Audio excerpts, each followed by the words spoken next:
10ನೇ ಶತಮಾನದ ಕೊನೆಯ ಭಾಗದೊಳಗೆ ಇಲ್ಲಿ ಜಿನಬಸದಿಗಳು ಬರಲಿಕ್ಕೆ ಪ್ರಾರಂಭ ಆದವು.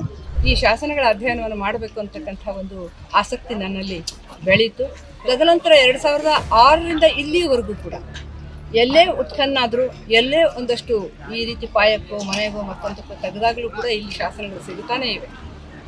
ಈ ಪ್ರದೇಶ ಪೂರ್ತಿ ಒಂದು ಐತಿಹಾಸಿಕ ಪ್ರದೇಶವಾಗಿರೋದ್ರಿಂದ ಖಂಡಿತ ಉತ್ಖನದ ಮೂಲಕ ನಾವು ವಿಶೇಷವಾಗಿರುವಂತಹ ದಾಖಲೆಗಳು ನಮಗೆ ಕಂಡು ಬರುತ್ತೆ ಅಂತ ಖಂಡಿತವಾಗಿ ಇತಿಹಾಸವನ್ನು ಮರುಸೃಷ್ಟಿ ಮಾಡುವಂತಹ ಕುರುಗಳು ಖಂಡಿತ ಸಿಗುತ್ತೆ.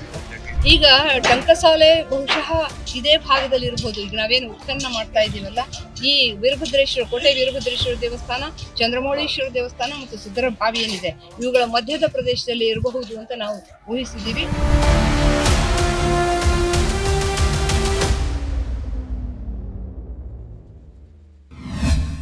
1994ರಿಂದಲೇ ನಾನು ಲಕ್ಕುಂಡಿಗೆ ಬರೋದಕ್ಕೆ ಶುರು ಮಾಡಿದೆ. ಪ್ರಾರಂಭದಲ್ಲಿ ಊರಿನಲ್ಲಿ ಸುತ್ತಾಡಿದಾಗ ನನಗೆ ಬಹಳ ಖುಷಿ ಆಯಿತು. ಎಲ್ಲ ಎಷ್ಟೊಂದು ಸುಂದರವಾದಂಥ ದೇವಾಲಯಗಳಿವೆ, ವಾಸ್ತುಶಿಲ್ಪ ದೃಷ್ಟಿಯಿಂದ, ಶಿಲ್ಪದ ದೃಷ್ಟಿಯಿಂದ ಬಹಳಷ್ಟು ಮಹತ್ವದ ದೇವಾಲಯಗಳಿವೆ ಅಂತ ಗೊತ್ತಾಯಿತು. ಅದರ ಜೊತೆಗೆ ಶಾಸನಗಳನ್ನು ನೋಡ್ತಾ ಹೋದೆ, ಅವುಗಳನ್ನ ಎಣಿಸ್ತಾ ಹೋದೆ. ನನ್ನ ಗಮನಕ್ಕೆ ಆಗ ಸುಮಾರು ಒಂದು 50 ಶಾಸನಗಳು ಕಂಡು ಬಂತು. ಅನ್ನಿಸ್ತು ಆಮೇಲೆ ಇಷ್ಟು ಶಾಸನಗಳು ಪ್ರಕಟಿತ ಇದೆಯಾ ಇಲ್ವಾ ಅಂತ. ಅದಕ್ಕಾಗಿ ನಾನೇನು ಮಾಡಿದೆ, ಮರಳಿ ಊರಿಗೆ ಹೋದ ನಂತರ, ಧಾರವಾಡಕ್ಕೆ ಹೋದ ನಂತರ ಈ ನಮ್ಮ ಪ್ರಕಟಿತ ಶಾಸನಗಳ ಪಟ್ಟಿಯನ್ನು ತೆಗೆದು ನೋಡಿದೆ. ಗುಲ್ಬರ್ಗ ಧಾರವಾಡ ಜಿಲ್ಲೆಯ ಶಾಸನ ಸೂಚಿಯನ್ನು ನೋಡಿದೆ, ಕಲಬುರಗಿಯವರು ಮಾಡಿದ್ದು. ಅದರ ಪ್ರಕಾರ ಇರ್ತಕ್ಕಂಥ ಶಾಸನಗಳ ಸಂಖ್ಯೆ ಹೆಚ್ಚಿತ್ತು. ಹಾಗಾಗಿ ಈ ಶಾಸನಗಳ ಅಧ್ಯಯನವನ್ನು ಮಾಡಬೇಕು ಅಂತಕ್ಕಂಥ ಒಂದು ಆಸಕ್ತಿ ನನ್ನಲ್ಲಿ ಬೆಳೀತು. ತದನಂತರ ಲಕ್ಕುಂಡಿಗೆ ಬಂದು ಆ ಶಾಸನಗಳ ಎಸ್ಟಾಂಪ್ ಪೇಜ್ಗಳನ್ನು ನಾನು ತೆಗೆದುಕೊಂಡು ಓದಿದೆ. ತದನಂತರವೂ ಕೂಡ ಅಂದರೆ 2006ರಲ್ಲಿ ನಾನು ಮೊದಲಿಗೆ ಪುಸ್ತಕವನ್ನು ಪ್ರಕಟಿಸಿದ್ದೆ, ಲಕ್ಕುಂಡಿಯ ಶಾಸನಗಳು ಅಂತ. ಅದರೊಳಗೆ 110 ಶಾಸನಗಳು, 32 ಪ್ರಕಟಿತ ಶಾಸನಗಳನ್ನ ಇಟ್ಕೊಂಡು ಉಳಿದಂತೆ ಎಲ್ಲ ಅಪ್ರಕಟಿತ ಶಾಸನಗಳನ್ನು ನಾನು ಕ್ಷೇತ್ರಕಾರ್ಯ ಮಾಡಿ ಎಸ್ಟಾಂಪ್ ಪೇಜ್ ತೆಗೆದು ಹೊರತಕ್ಕಂಥವನ್ನು ಪ್ರಕಟ ಮಾಡಿದೆ. ತದನಂತರ 2006ರಿಂದ ಇಲ್ಲಿವರೆಗೂ ಕೂಡ ಎಲ್ಲೇ ಉತ್ಖನ್ನಾದರೂ ಎಲ್ಲೇ ಒಂದಷ್ಟು ಈ ರೀತಿ ಪಾಯಕ್ಕೋ ಮನೆಗೋ ಮತ್ತೊಂದಕ್ಕೋ ತೆಗೆದಾಗಲೂ ಕೂಡ ಇಲ್ಲಿ ಶಾಸನಗಳು ಸಿಗುತ್ತಾನೇ ಇವೆ. ಹಾಗೆ ನೋಡ್ತಾ ಹೋದ ಹಾಗೆ ಈ ಊರಲ್ಲಿ ಒಂದು ಬೌದ್ಧ ಶಾಸನವೂ ಕೂಡ ತ್ರುಟಿತ ಶಾಸನ ಸಿಕ್ತು. ಅದರ ಮೂಲ ಎಲ್ಲಿದು ಅಂತ ನಮ್ಗೆ ಗೊತ್ತಾಗಲಿಲ್ಲ. ಆ ಕಲ್ಲನ್ನ ಎಲ್ಲಿಂದ ತಂದರು ಅಂತ ಹೇಳಿ. ಬಹುಶಃ ಆ ಕಲ್ಲಿನ ಅರ್ಧ ಭಾಗ ಇನ್ನೆಲ್ಲೋ ಇರಬಹುದು. ಜೊತೆಗೆ ಬೌದ್ಧ ಚೈತ್ಯಾಲಯವೂ ಕೂಡ ಇಲ್ಲಿತ್ತು ಅಂತ ಅನ್ನೋದನ್ನದು ಸೂಚಿಸ್ತದೆ. ಪ್ರಾರಂಭ ಘಟ್ಟದೊಳಗೆ ತಾರಾ ಭಗವತಿಯ ಅತ್ಯಂತ ಪ್ರಸಿದ್ಧವಾದಂತಹ ಒಂದು ಪದ್ಯದೊಂದಿಗೆ ಶುರುವಾಗ್ತದೆ. ಮತ್ತು ಬಹುಶಃ ನನಗನ್ನಿಸಿದ ಮಟ್ಟಿಗೆ ಇಡೀ ಕರ್ನಾಟಕದಲ್ಲೇ ಮೊಟ್ಟ ಮೊದಲ ಬಾರಿಗೆ ನಮೋ ಬೌದ್ಧಾಯ, ನಮೋ ಸಂಘಾಯ, ನಮೋ ಬೌದ್ಧಾಯ, ನಮೋ ಸಂಘಾಯ, ನಮೋ ಧರ್ಮಾಯ ಅಂತಕ್ಕಂಥ ಮೊದಲನೇ ಸಾಲೆ ನನಗೆ ಆ ಶಾಸನದಲ್ಲಿ ಕಂಡು ಬಂತು. ಹಾಗಾಗಿ ನನಗೆ ಆಸಕ್ತಿಯನ್ನು ಹುಟ್ಟಿ ಆ ಶಾಸನದ ಬಗ್ಗೆಯೂ ಕೂಡ ಓದಿ ಅದನ್ನು ಪ್ರಕಟ ಮಾಡಿದೆ. ಹೀಗೆ ಸುಮಾರು ಈ 2006ರಿಂದ ಇಲ್ಲಿಯವರೆಗೂ ಪ್ರಾರಂಭ ಆಗೋದು ರಾಷ್ಟ್ರಕೂಟರ ಕಾಲದಲ್ಲಿ. ರಾಷ್ಟ್ರಕೂಟರ ಕಾಲದ 3 ವೀರಗಲ್ಲುಗಳು ಇಲ್ಲಿ ಸಿಕ್ಕಿವೆ. ತದನಂತರ ಈ ಊರಿಗೆ ಒಂದು ಮಹತ್ವವನ್ನು ತಂದುಕೊಟ್ಟಂಥದ್ದು 2 ಧರ್ಮಗಳು, ಒಂದು ಶೈವ ಧರ್ಮ, ಇನ್ನೊಂದು ಜೈನ ಧರ್ಮ. ವೈದಿಕ ಧರ್ಮವು ಇದ್ದರೂ ಕೂಡ ಅದು ಹೆಚ್ಚು ಇಲ್ಲಿ ಪ್ರಚಲಿತವಾಗಿರಲಿಲ್ಲ ಅಂತ ನನಗೆ ಅನ್ನಿಸ್ತದೆ.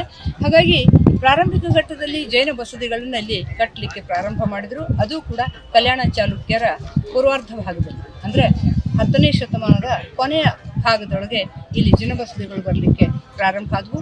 ಈಗಾಗಲೇ ಶಾಸನೋಕ್ತವಾಗಿ ಸುಮಾರು 14 ಜಿನಾಲಯಗಳು ಈ ಊರಿನಲ್ಲಿವೆ. ಆದರೆ ಈಗ ನಮಗೆ ನೋಡೋಕ್ಕೆ ಸಿಗೋದು ಕೇವಲ 3 ಮಾತ್ರ.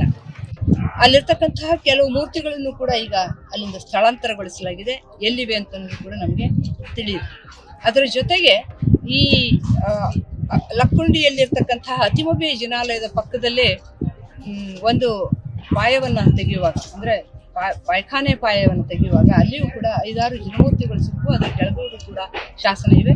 ಹಾಗಾಗಿ ನಾನು ಈ ಎಲ್ಲ ವಿಚಾರಗಳನ್ನು ನೋಡಿದ ಮೇಲೆ ಮತ್ತು ಇಲ್ಲಿರ್ತಕ್ಕಂಥ ಕೋಟೆಯಲ್ಲಿರ್ತಕ್ಕಂಥ ಈ ಕೋಟೆಯಕ್ಕೆ ಸಂಬಂಧಿಸಿ 2 ಶಾಸನಗಳು ಸಿಕ್ಕಿವೆ.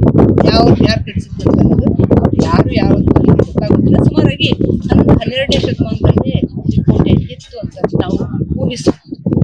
ಆ ಕೋಟೆ ಬಿದ್ದ ನಂತರ ಇಲ್ಲಿರ್ತಕ್ಕಂಥ ಹಾಳಾಗಿರ್ತಕ್ಕಂಥ ದೇವಾಲಯಗಳೇನಿವೆ, ಆ ದೇವಾಲಯಗಳ ಕಂಬಗಳು, ಶಾಸನಗಳು, ಮೂರ್ತಿಗಳು ಇವೆಲ್ಲವುಗಳನ್ನ ತಂದು ಕಲ್ಲು ಚಪ್ಪಡಿಗಳು ಕೂಡ, ಅಂದರೆ ಈ ನಾವು ದೊಡ್ಡ ಕಲ್ಲುಗಳ ಚಪ್ಪಡಿಗಳಿದೆ ಅವುಗಳನ್ನು ಕೂಡ ತಂದು ಕೋಟೆಯಲ್ಲಿ ಹಾಕಿ ನಂತರ ಕಟ್ಟಿದ್ದಾರೆ. ಸುಮಾರು 200-250 ವರ್ಷಗಳ ಹಿಂದೆ ಈ ಕೋಟೆಯನ್ನ ಈಗ ಸದ್ಯ ನಾವು ಕಾಣ್ತಾ ಇರುವಂತಹ ಕೋಟೆ ವೀರಭದ್ರೇಶ್ವರ ದೇವಸ್ಥಾನದ ಕೋಟೆಯನ್ನ ನಾವು ನೋಡಬಹುದು.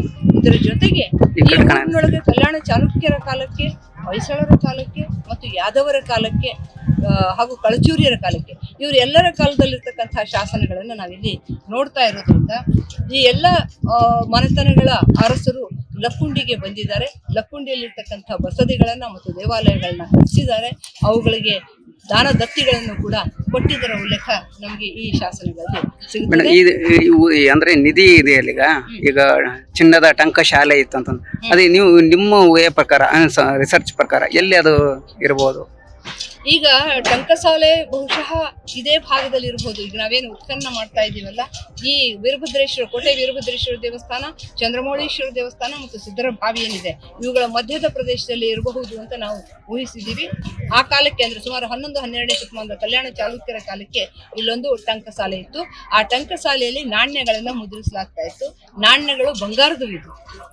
ಹಾಗಾಗಿ ಇವುಗಳಿಗೆ ಲೊಕ್ಕಿ ಗದ್ಯಾಣ, ಲೊಕ್ಕಿಯ ಅಚ್ಚಿನ ಗದ್ಯಾಣ, ಲೊಕ್ಕಿಯ ಪರಿವರ್ತಿತ ಗದ್ಯಾಣ ಅಂತಲೇ ಕರೀತಾರೆ. ಈ ಗದ್ಯಾಣ, ಲೊಕ್ಕಿಯ ಗದ್ಯಾಣ ಅಂತಕ್ಕಂತಹ ಈ ನಾಣ್ಯದ ಚಲಾವಣೆ ಕೇವಲ ಉತ್ತರ ಕರ್ನಾಟಕ ಭಾಗದಲ್ಲಿ ಇರಲಿಲ್ಲ. ಈ ನಾಣ್ಯಗಳ ಉಲ್ಲೇಖ ದಕ್ಷಿಣ ಕರ್ನಾಟಕದ ಭಾಗದಲ್ಲಿಯೂ ಕೂಡ ಹೋಗಿರೋದ್ರಿಂದ ಬಹುಶಃ ಕಲ್ಯಾಣ ಚಾಲುಕ್ಯರ ಕಾಲಕ್ಕೆ ಈ ನಾಣ್ಯಗಳು ಇಡೀ ನಾಡಿನಾದ್ಯಂತ ಪ್ರಚಾರದಲ್ಲಿದ್ವು, ಚಲಾವಣೆಯಲ್ಲಿದ್ವು ಅಂತ ನಮಗೆ ಕಂಡು ಬರ್ತದೆ. ಬಹುಶಃ ಅಂತಹ ಟಂಕಸಾಲೆ ನಮಗೆ ಸಿಕ್ಕರೆ ಅಲ್ಲಿಯೂ ಕೂಡ ನಾಣ್ಯಗಳು ಸಿಗುವಂತಹ ಸಾಧ್ಯತೆಗಳಿವೆ ಅನ್ನುವಂತಹ ಕಾರಣ ಒಂದು. ಜೊತೆಗೆ ಈ ಆವರಣದೊಳಗೆ ನಾಟಕಗಳನ್ನು ಆಡ್ತಾ ಇರೋದ್ರಿಂದ ನಾಟಕಕ್ಕಾಗಿ ಈ ತಗ್ಗುಗಳನ್ನು ತೆಗೆಯುವ ಸಂದರ್ಭದಲ್ಲಿಯೂ ಕೂಡ ಮೂರ್ತಿಗಳೆಲ್ಲ ಸಿಕ್ಕಿರೋದ್ರಿಂದ ಬಹುಶಃ ಇಲ್ಲೊಂದು ಬಸದಿನೋ ದೇವಾಲಯವೋ ಇತ್ತು, ಅದು ಹಾಳಾಗಿ ಮುಚ್ಚಿ ಹೋಗಿದೆ. ಹಾಗಾಗಿ ಇಲ್ಲಿ ಉತ್ಖನನ ಮಾಡಿದರೆ ಟಂಕಸಾಲೆಗೆ ಸಂಬಂಧಿಸಿದಂತಹ ವಿಚಾರಗಳು ತಿಳಿಬಹುದು, ಜೊತೆಗೆ ಆ ಬಸದಿ ಮತ್ತು ದೇವಾಲಯಗಳ ವಿಚಾರಗಳು ಕೂಡ ತಿಳಿಬಹುದು ಅಂತ ಅಂದ್ಕೊಂಡು ಇಲ್ಲಿ ಉತ್ಖನನ ಮಾಡಲಿಕ್ಕೆ ಸರ್ಕಾರ ಪ್ರಯತ್ನಿಸ್ತಾ ಇದೆ. ಎಲ್ಲರಿಗೂ ಗೊತ್ತಿರೋ ಹಾಗೆ ಲಕ್ಕುಂಡಿ ಪಾರಂಪರಿಕ ಪ್ರದೇಶ. ಈ ಪಾರಂಪರಿಕ ಪ್ರದೇಶವನ್ನು ವ್ಯವಸ್ಥಿತ ಸಂರಕ್ಷಣೆ ಮಾಡಬೇಕು ಅಂತ ಹೇಳಿ ಮಾನ್ಯ ಕಾನೂನು ಮತ್ತು ಪ್ರವಾಸೋದ್ಯಮ ಪಾರಂಪರಿಕ ಪ್ರದೇಶ ಅಭಿವೃದ್ಧಿ ಪ್ರಾಧಿಕಾರ ಕೂಡ ಅಸ್ತಿತ್ವಕ್ಕೆ ಬಂದಿದೆ. ಮತ್ತು ಈ ವ್ಯಾಪ್ತಿಯಲ್ಲಿ ಬರುವಂತಹ ದೇವಾಲಯಗಳ ಸಂರಕ್ಷಣೆ ಕೂಡ ಕಳೆದ 2.5-3 ವರ್ಷಗಳಿಂದ ನಿರಂತರವಾಗಿ ನಡೀತಾ ಬಂದಿದೆ.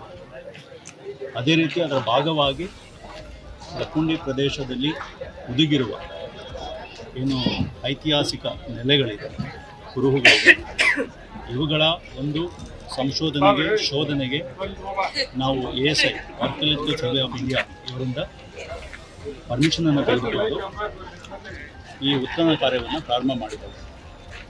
ಮೇ 15ರಂದು ನಮ್ಮ ಒಂದು ಪ್ರಸ್ತಾವನೆಗೆ ಕೇಂದ್ರ ಸರ್ಕಾರದ ಆರ್ಕಿಯಾಲಜಿಕಲ್ ಸರ್ವೆ ಆಫ್ ಇಂಡಿಯಾ ಇಲಾಖೆಯು ಅನುಮತಿಯನ್ನು ಕೊಟ್ಟಿತ್ತು. ಜೂನ್ 3ನೇ ತಾರೀಕು ಸನ್ಮಾನ್ಯ ಮುಖ್ಯಮಂತ್ರಿಗಳಾದಂಥ ಶ್ರೀ ಸಿದ್ದರಾಮಯ್ಯ ಸಾಹೇಬರು ನಿಮ್ಮೆಲ್ಲರಿಗೂ ಗೊತ್ತಿರೋ ಹಾಗೆ ಉತ್ಖನನದ ಒಂದು ಗುದ್ಲಿ ಪೂಜೆಯನ್ನು ಕೂಡ ನೆರವೇರಿಸಿದ್ದಾರೆ. ಈ ಭಾಗದಲ್ಲಿ ಸಾಕಷ್ಟು ಮಳೆ ಬಂದಿದ್ದರಿಂದ ಉತ್ಖನನ ಕಾರ್ಯ ಪ್ರಾರಂಭ ಮಾಡೋದು ಈಗ ಕಳೆದ 3 ದಿನದಿಂದ ಈ ಕಾರ್ಯ ಪ್ರಾರಂಭ ಮಾಡಿದ್ದೀವಿ.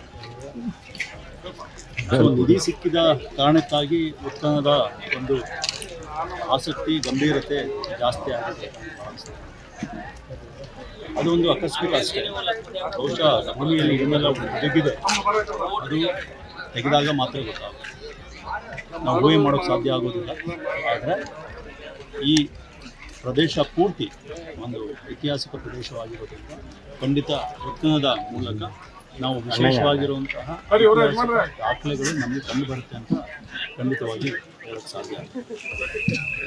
ಸರ್, ಈಗ ನಿಮ್ಮ ಒಂದು ತಜ್ಞರ ಪ್ರಕಾರ ಇಲ್ಲಿ ಒಂದು ಇತಿಹಾಸದ ಪ್ರಕಾರ ಏನೆಲ್ಲ ಸಿಗ್ಬೋದು ಅನ್ನುವಂಥ ಊಹೆಗಳಿದೆ ಸರ್? ಇಲ್ಲ, ನಾವು ಇತಿಹಾಸ ಏನು ಹೇಳುತ್ತೆ ಅಂತ ಹೇಳಿದ್ರೆ, ಈಗಾಗಲೇ ಇದು ಅತ್ತಿಮಬ್ಬೆಯ ನಾಡು. ಇದರಲ್ಲಿ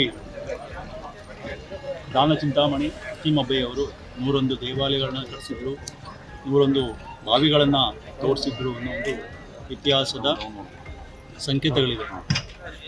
ಇಷ್ಟು ಸಣ್ಣ ಒಂದು ಗ್ರಾಮದಲ್ಲಿ ಇಷ್ಟೊಂದು ಸಂಖ್ಯೆಯ ಸ್ಮಾರಕಗಳನ್ನು ನಿರ್ಮಾಣ ಮಾಡಿರೋದು ಈ ಸ್ಥಳದ ಒಂದು ಮಹಿಮೆ ಮತ್ತು ಇತಿಹಾಸವನ್ನು ಹೇಳುತ್ತೆ.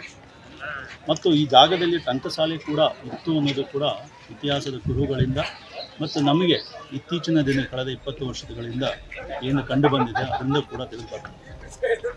ಮಳೆ ಬಂದಾಗ ಭೂಮಿಯಲ್ಲಿ ನಮಗೆ ಹುದುಗಿರುವಂತಹ ಮುತ್ತು ರತ್ನಗಳು, ಚಿನ್ನದ ಒಂದು ಹೂವುಗಳು ನಮಗೆ ಸಿಗ್ತಾ ಬಂದಿತ್ತು. ಅದನ್ನು ಈ ಗ್ರಾಮಸ್ಥರು ಸಂಗ್ರಹಣೆ ಮಾಡಿ ನಾವು ಕಳೆದ ಬಾರಿ ಮಾನ್ಯ ಸಚಿವರ ಅಧ್ಯಕ್ಷತೆಯಲ್ಲಿ ಕೈಗೊಂಡಂತಹ ಪ್ರಾಚ್ಯಾವಶೇಷಗಳ ಒಂದು ಅನ್ವೇಷಣಾ ಅಭಿಯಾನದಲ್ಲಿ ಕೂಡ ಗ್ರಾಮಸ್ಥರು ತಮ್ಮ ಬಳಿಯಲ್ಲಿರುವಂತಹ ಪ್ರಾಚ್ಯಾವಶೇಷಗಳನ್ನು, ಬೆಲೆ ಬಾಳುವಂಥ ವಸ್ತುಗಳನ್ನು ಸಂರಕ್ಷಣೆ ಮಾಡೋದಕ್ಕೆ ನಮಗೆ ಹಸ್ತಾಂತರ ಮಾಡಿದ್ದಾರೆ.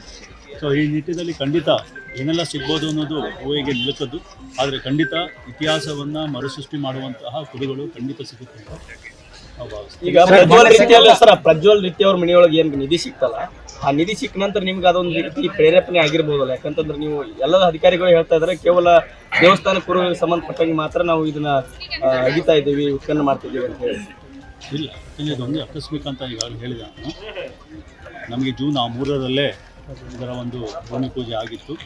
ಮಳೆ ತುಂಬ ಜಾಸ್ತಿ ಬಂದಿದ್ದರಿಂದ ನಾವು ಮಳೆಗಾಲ ಕೂಡ ವಿಸ್ತರಣೆ ಆಯಿತು. ಕಳೆದ ನಮಗೆ ನವೆಂಬರಲ್ಲೂ ಕೂಡ ಮಳೆ ಬರ್ತಾ ಇತ್ತು, ಇನ್ನೂ ಕೂಡ ಗೊತ್ತಿದೆ. ಡಿಸೆಂಬರಲ್ಲಿ ಕೂಡ ಅದು ಪ್ರಾರಂಭ ಮಾಡಬೇಕು, ಇನ್ನೂ ಕೂಡ ಮಳೆಯ ಸ್ವಲ್ಪ ಕುರುಗೊಳಿಸಿದ್ರು, ಮಾಡೋಕ್ಕಾಗಿರಲಿಲ್ಲ. ಈಗ ಇದು ಪ್ರಾರಂಭ ಮಾಡಬೇಕಿತ್ತು, ಅದು ನಿಧಿ ಸಿಕ್ಕಿದ್ದು ಮತ್ತು ಈ ಉತ್ಖನನ ಎರಡೂ ಕೂಡ ಒಂದು ಕೋಇನ್ಸಿಡೆನ್ಸ್ ಅಂತ ಹೇಳಿ. ನಿಧಿಯನ್ನು ಪರಿಶೀಲನೆ ಮಾಡಿದಾಗ 3-4 ದಿನಗಳಲ್ಲಿ ಅದರ ಸತ್ಯತೆ ವರದಿಯನ್ನು ಕೊಡ್ತೀವಿ ಅಂತ ನಿಮ್ಮ ಅಧಿಕಾರಿಗಳ ತಂಡ ಹೇಳಿ ಸರ್. ಇವತ್ತೇನಾದ್ರೂ ಆ ವರದಿ ಬರುವಂಥ ಸಾಧ್ಯತೆ ಇದೆ? ಇವತ್ತು ವರದಿ ನಿರೀಕ್ಷಿಸಲಾಗಿದೆ. ಇವತ್ತು ಮಾನ್ಯ ಸಚಿವರು 4 ಗಂಟೆಗೆ ಸಭೆಯನ್ನು ಕರೆದಿದ್ದಾರೆ. ಸಭೆಯಲ್ಲಿ ಕೂಲಂಕಷವಾಗಿ ಚರ್ಚೆ ಮಾಡಿ ಸಭೆಯ ನಂತರ ಮಾನ್ಯ ಸಚಿವರೇ ಎಲ್ಲ ಮಾಧ್ಯಮ ಮತ್ತಷ್ಟು ವಿಶೇಷ ವಿಡಿಯೋಗಳನ್ನು ನೋಡಲು ಮತ್ತು ಹೊಸ ವಿಡಿಯೋಗಳ ಬಗ್ಗೆ ತಿಳಿಯಲು EDina.com ಯೂಟ್ಯೂಬ್ ಚಾನೆಲ್ ಸಬ್ಸ್ಕ್ರೈಬ್ ಮಾಡಿ ಮತ್ತು ಬೆಲ್ ಐಕಾನ್ ಕ್ಲಿಕ್ ಮಾಡಿ.